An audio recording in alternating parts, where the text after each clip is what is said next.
Catch Me If You Can. Written by Frank Abagnale. Summary.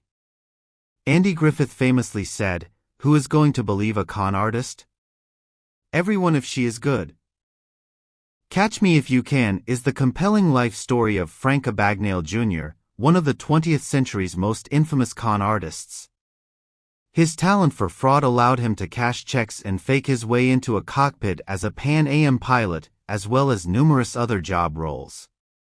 The question is, how did Abagnale do it, and, perhaps more importantly, how did he evade capture for so long?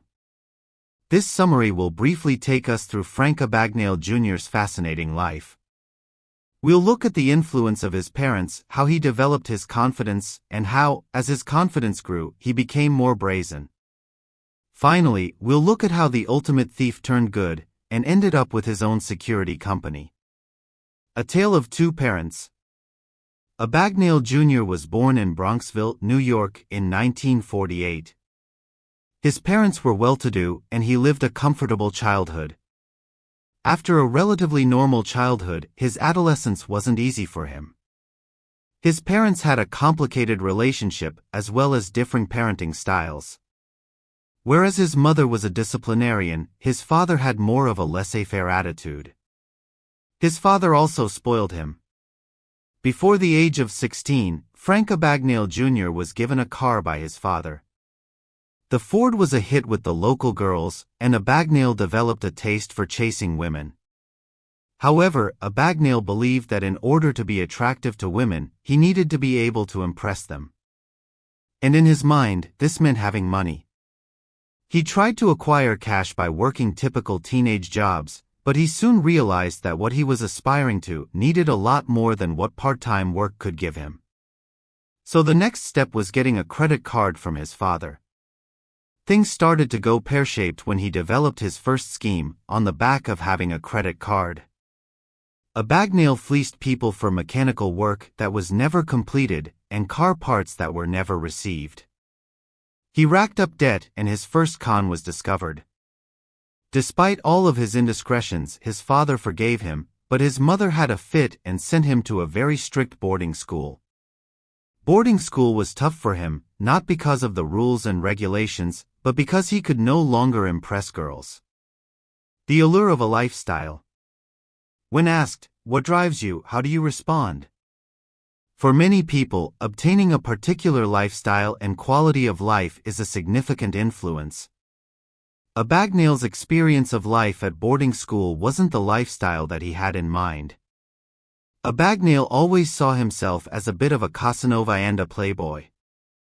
An all-boys boarding school was hardly the place where he could fine-tune his skills.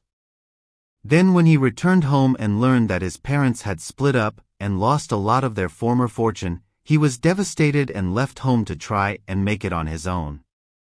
At age 16, he was alone, but he had a maturity beyond his years. He moved to New York and added 10 years to his age. What followed was a spree of check forgery. Throughout his life, he was to cash $2.5 million worth of phony checks. His pilot study. According to Dave from the HBO comedy series Flight of the Conchords, women love three things: men in kilts, Southern comfort, and Chris Isaac's Wicked Game. However, popular folklore says that women love men in uniform. Taking the lead out of the book of popular folklore, Frank Abagnale Jr. decided to masquerade as a Pan Am pilot. First, he observed pilots and flight attendants to get a sense of the workplace culture. He then faked a pilot's license, and finally, he sweet-talked his way into a uniform warehouse to get a custom-made uniform. His transformation was thus complete.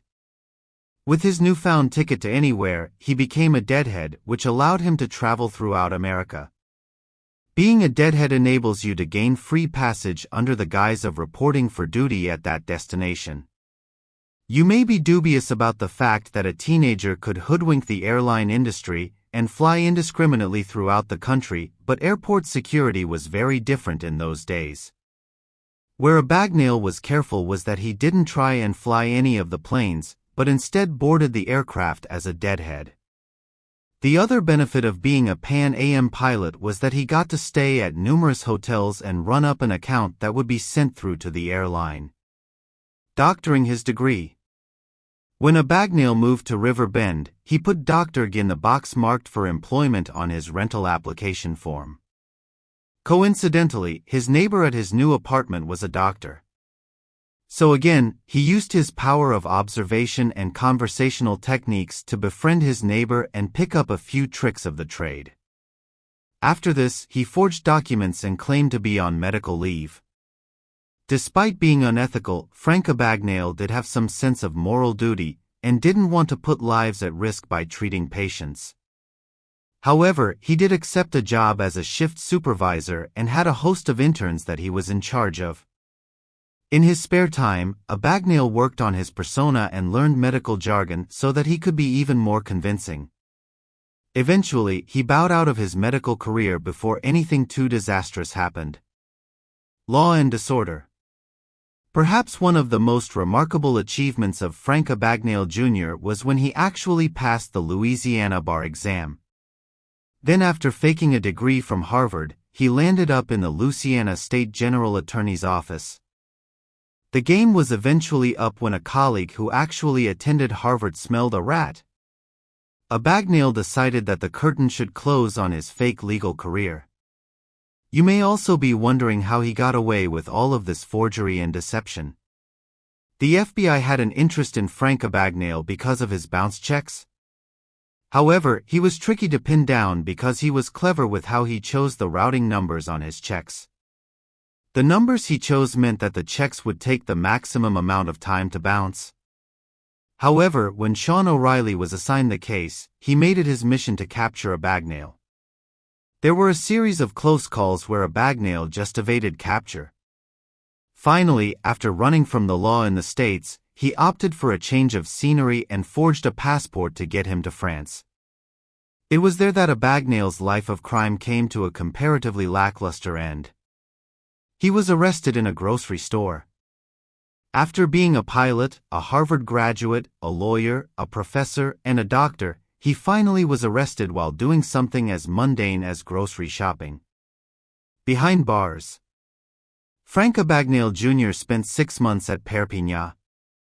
And while this may seem like a relatively short stint, the conditions were dreadful. After that, he was transferred to Sweden, which was comparatively luxurious. After the threat of numerous prison sentences across a range of countries, he was extradited back to America. Abagnale knew that when he disembarked the plane, he would be met by O'Reilly, so he allegedly escaped the aircraft through the toilet. Eventually, when he was locked up again, he escaped once more, helped by an ex-girlfriend. The game's up. The fear of recapture is powerful, and often criminals get tired of running. At the Canadian border, Frank Abagnale Jr. was finally captured. He spent some time in prison and then decided to opt for good honest work after a long life of crime. After a difficult start at finding work, Abagnale went back to what he knew best and became a security consultant with expertise in forgery and detection. Abagnale & Associates is based in Tulsa and it provides advice on fraud. He also lectures FBI agents on identity theft and cybercrime. In conclusion, Catch Me If You Can is a fascinating case study on confidence tricksters and emotional intelligence. You can't be a top-class con artist if you're not highly observant or an excellent listener.